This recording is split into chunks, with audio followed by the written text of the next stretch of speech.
Bienvenidos a Observatorio Cotidiano. El día de hoy vamos a hablar del sindicalismo mexicano y después en el segundo bloque de lo que está sucediendo en concreto con el sindicato de Pemex.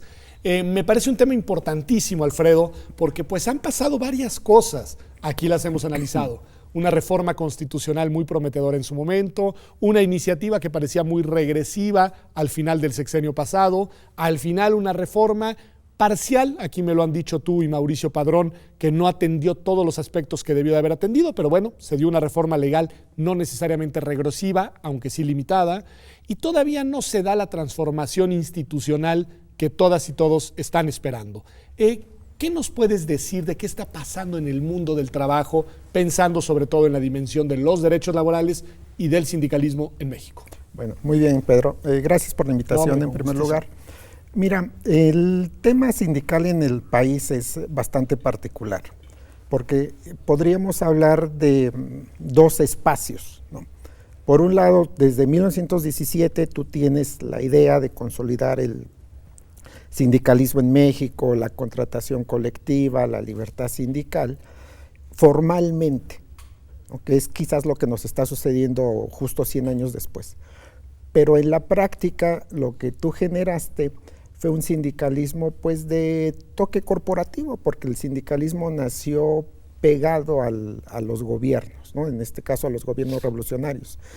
Eso hizo que tomaran una serie de prácticas de estos gobiernos emanados de la revolución. ¿Cuáles fueron las prácticas? Bueno, en primer lugar, pues algo que nosotros hemos visto, una falta de una democracia consolidada, ¿no? De hecho, lo que yo suelo señalar es que en el caso del sindicalismo apenas en este momento estamos viviendo una especie como de tránsito hacia la democracia sindical, ¿no?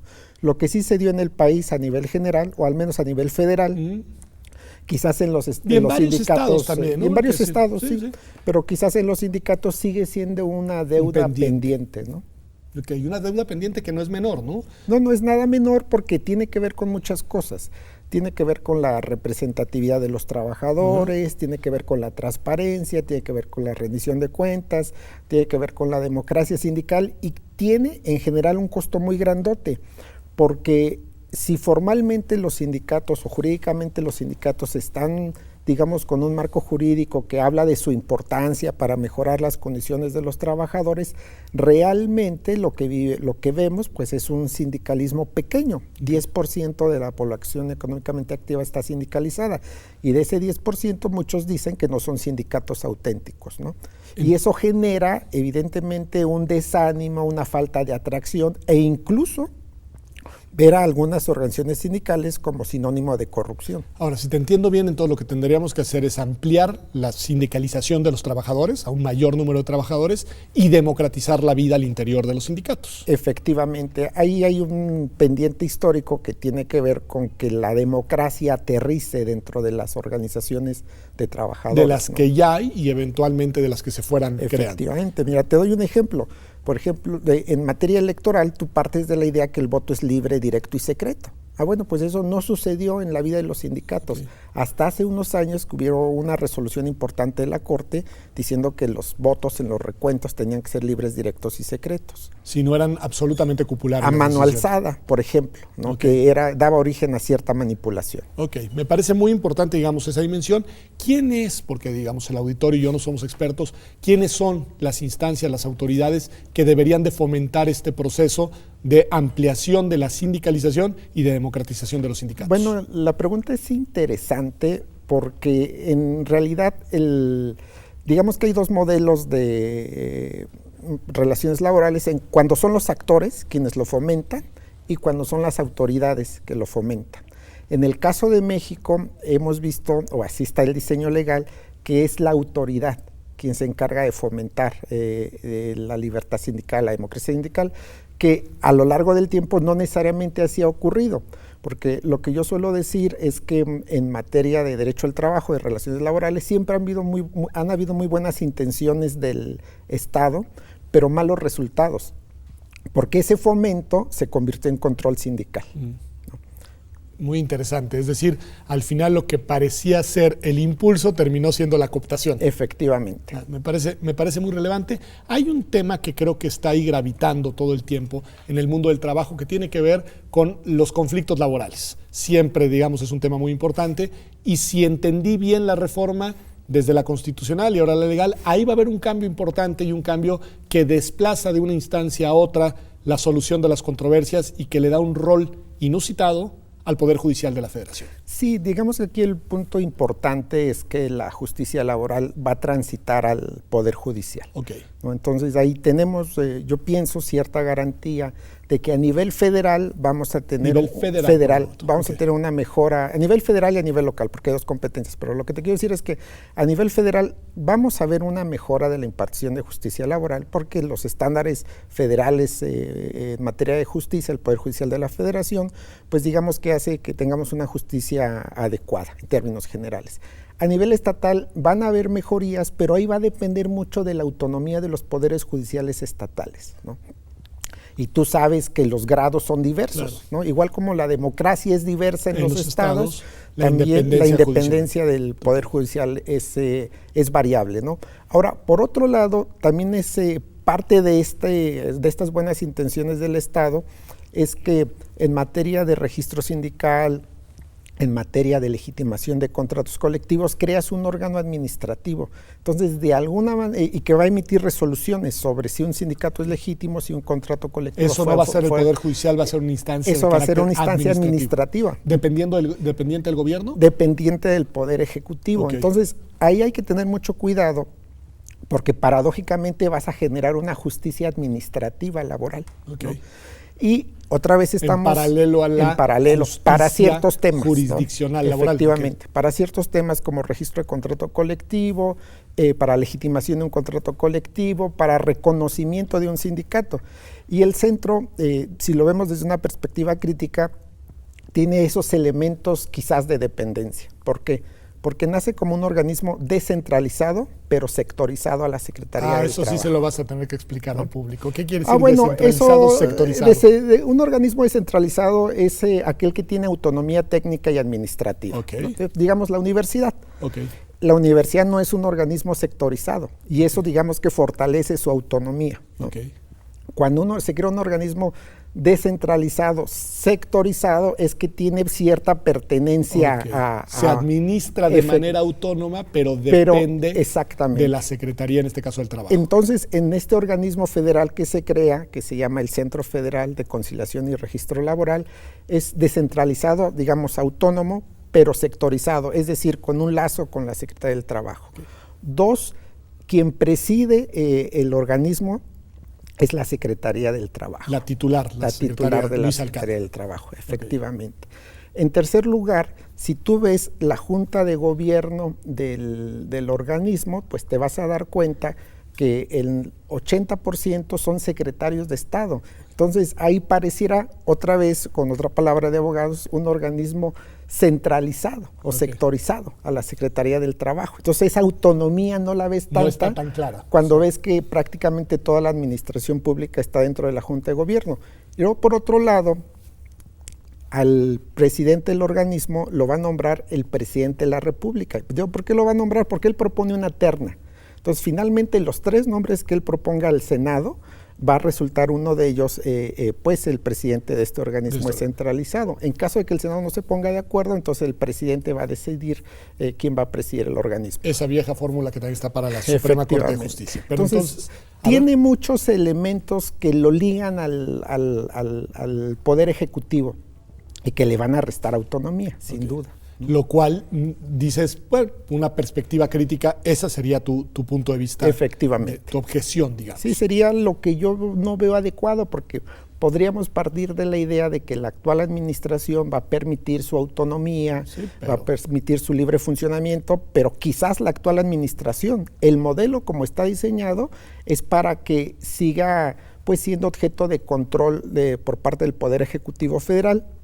En el caso de los estados se va a crear unos centros de conciliación solo para conciliar, pero también sin duda van a tener una dependencia del Poder Ejecutivo estatal. Es decir, estamos, digamos, pues en las manos de la voluntad política de los gobiernos en turno. Efectivamente. Por lo que hace a la autonomía real de esta instancia. Efectivamente. Es importante esta instancia, nada más para subrayarlo. Sí, es muy importante porque la instancia se va a encargar de conciliar conflictos laborales para que no lleguen a tribunales y por otro lado se va a encargar de reconocer, que también ese es un tema muy interesante, registrar a un sindicato, pero no solo lo registra, sino que establece requisitos para declarar la existencia del sindicato.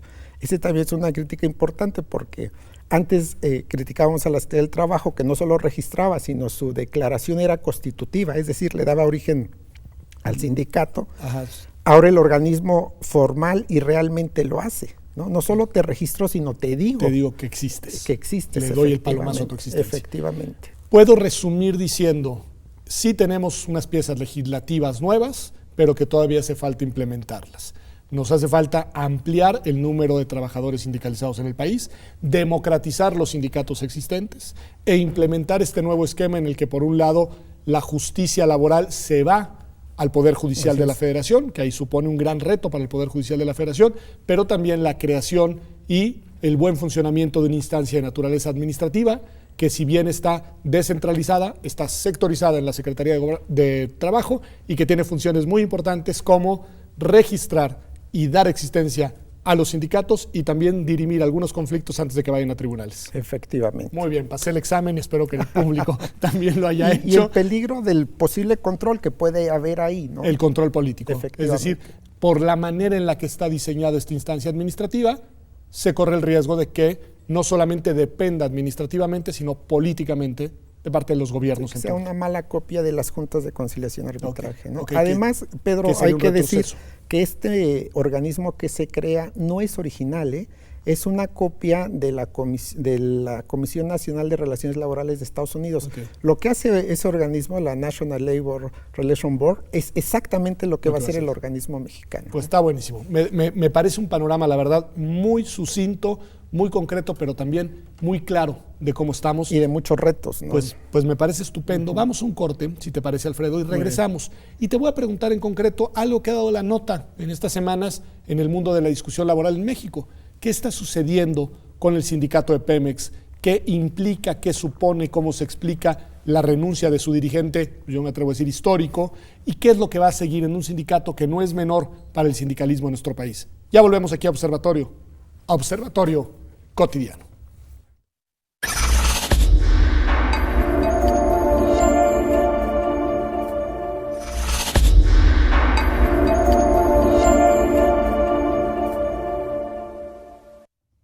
Ya estamos de vuelta aquí en Observatorio Cotidiano.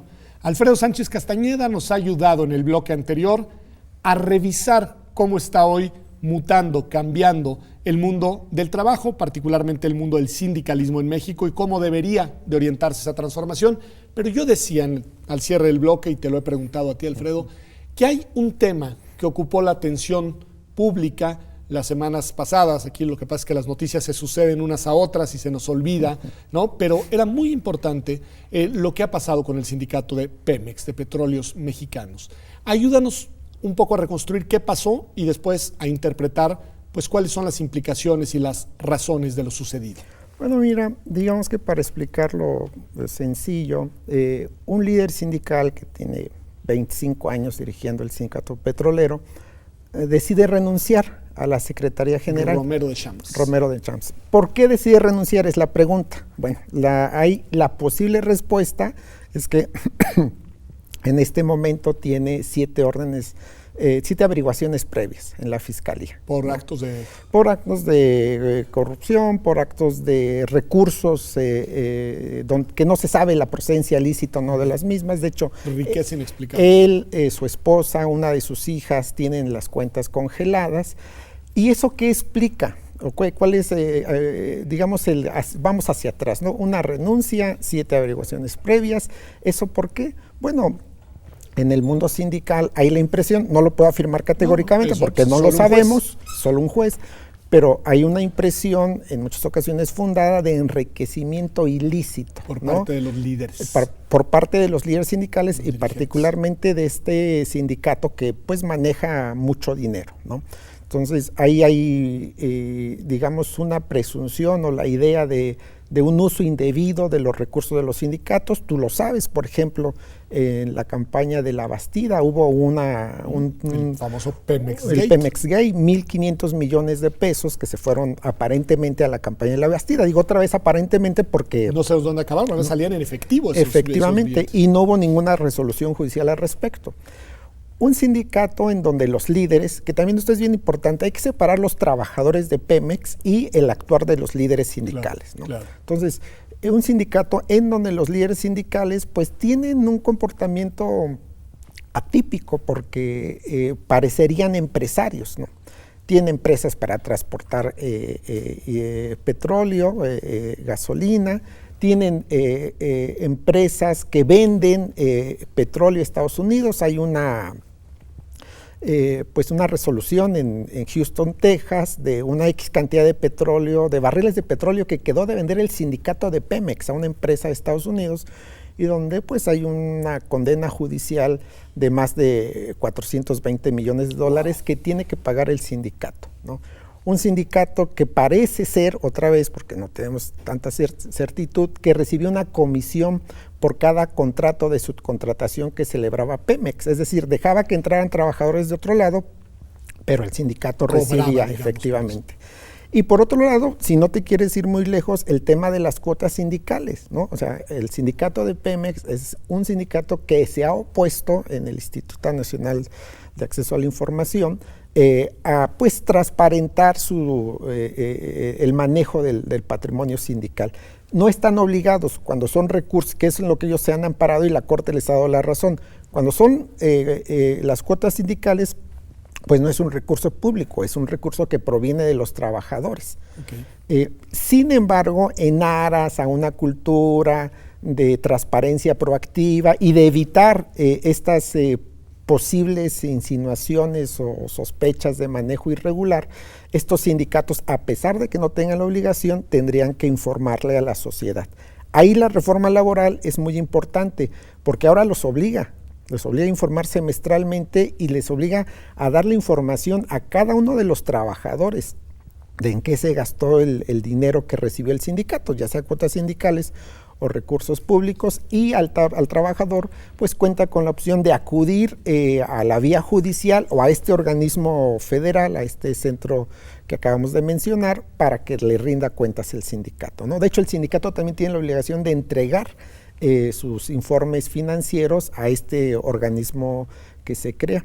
Y hasta ahora eso se ha manejado, digamos, en un halo de opacidad. Sí, de opacidad completa. En todos los sindicatos, en muchos sindicatos, para no generalizar, pero podemos decir en todos los sindicatos grandes ligados al sector público, ¿no?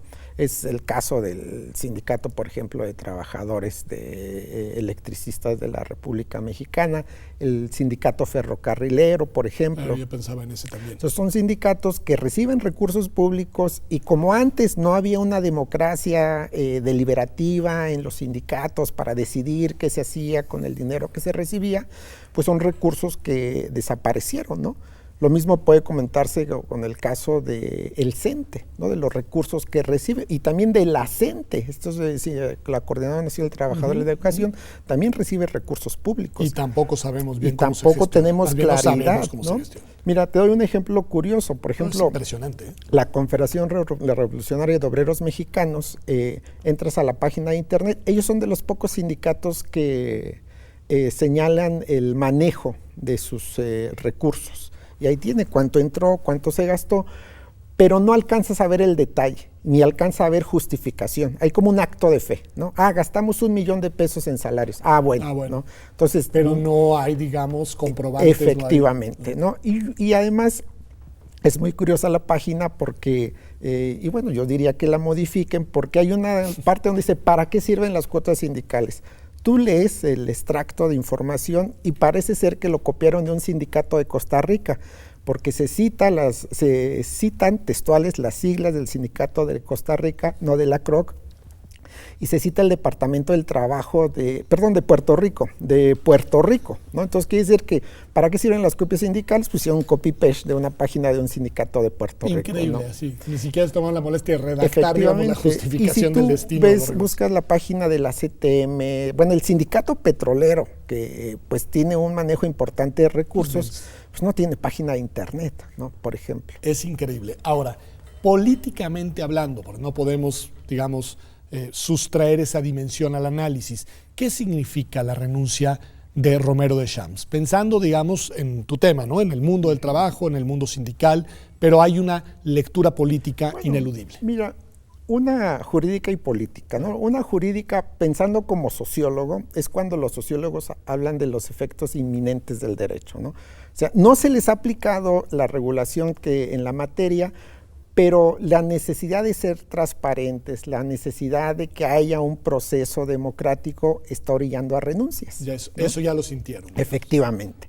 Y por otro lado, pues como algunos líderes sindicales tienen elementos que podrían ser objeto de una conducta ilícita, y ante comentarios de que sean los trabajadores quienes los elijan, pues eso también, digamos que ha habido como un empujoncito del poder político para que renuncien, ¿no? Y haya una renovación de esos sindicatos. O sea, ahí tú dirías que lo que está sucediendo también es un reacomodo al interior de los sindicatos, pero lo que yo leía, no soy experto para nada, Alfredo, es que la persona que por el momento sustituye al líder, ex líder del Sindicato de Petróleos Mexicanos, es muy cercana a él. Es decir, que de alguna manera es un reacomodo dentro del mismo grupo que ha venido dirigiendo al sindicato. Ese es el tema importante. Es de hecho quien ha fungido como su suplente, Ajá. el tesorero del sindicato, y tú sabes que el tesorero es siempre el que maneja el es tesoro. el que tiene mucha confianza, ¿no? De un dirigente de cualquier naturaleza. Ese es el punto. O sea, para mí no es quizás suficiente el cambio de secretario general si va a seguir existiendo la misma estructura, porque si hay una presunción de que el líder realizó una serie de actos irregulares, bueno, también hay mucha presunción de otros dirigentes sindicales de ciertas secciones, ¿no? Que tiene que ver con el tema por ejemplo, del robo de hidrocarburos. Entonces, sí tendría que haber una renovación, no solo a nivel de secretario general, sino de todo el sindicato. Claro, hay que verlo con cuidado porque tiene que ser una renovación de los trabajadores. No claro, que venga de los trabajadores, no que venga desde el gobierno, que sería la contradicción de todo lo que nos has venido explicando. Ahora es muy complicado porque posiblemente los trabajadores, dado el esquema que existe de, pues no quiero llamar manipulación, pero es la palabra que me viene a la mente, puede terminar eligiendo a los mismos. Okay. Podría terminar siendo en realidad un mecanismo para legitimar a la grupo dirigente que eso está histórico. Sucediendo, porque, por ejemplo, había una crítica, los contratos colectivos no eran auténticos, entonces la reforma creó un proceso para legitimar dichos contratos colectivos. El primer contrato y el primer sindicato legitimado es de la CTM, ¿no? Y eran los que criticaban, ¿no? Que no eran sindicatos auténticos. No, me parece muy, muy interesante porque además creo que tiene implicaciones al interior del sindicato, pero nada más es la última pregunta que te hago. Esto tiene implicaciones de carácter nacional, es decir, debemos de mirarlo no solamente como un fenómeno sindical ni como un fenómeno exclusivamente de ese sindicato, sino que nos habla un poco de la política nacional, ¿no? Sí, porque es el caso de CTM, del Sindicato de Petroleros de la República Mexicana, pero el líder sindical, el secretario general de la CTM, Aceves Mejía, ayer dijo que posiblemente también va a renunciar, okay, ¿no? Tiene problemas de salud, pero independientemente de eso, piensa dejar el sindicato o está evaluando. El secretario general del Sindicato de Trabajadores al Servicio del Estado ya se salió, por ejemplo, del PRI. Joel Anaya, ¿no? Joel Ayala, que era algo completamente sui generis, ¿no? Claro. Que un sindicato perteneciera a un partido político. A un partido político. Entonces, sí estás viendo cambios. La gran pregunta es si van a ser cambios de fondo o cambios en la superficie para que las cosas sigan igual, ¿no? Pues estemos muy atentos y me daría mucho gusto, Alfredo, que nos sigas acompañando a analizar este fenómeno que es muy importante y que es muy especializado. Ahí sí la verdad es que la voz de ustedes, los expertos, nos iluminan a los que no lo somos, pero además nos has ayudado a hacerlo con mucha claridad en dos bloques destinados a mirar qué está pasando hoy y qué es lo que sigue en un mundo en el cual, mal que bien, todos estamos imbuidos o todos quisiéramos estar imbuidos, que es el mundo del trabajo y del trabajo legalmente organizado para la defensa de los derechos de las y los trabajadores. Esto ha sido Observatorio Cotidiano. Nos vemos aquí el próximo martes en TV UNAM como todas las semanas. Hasta pronto.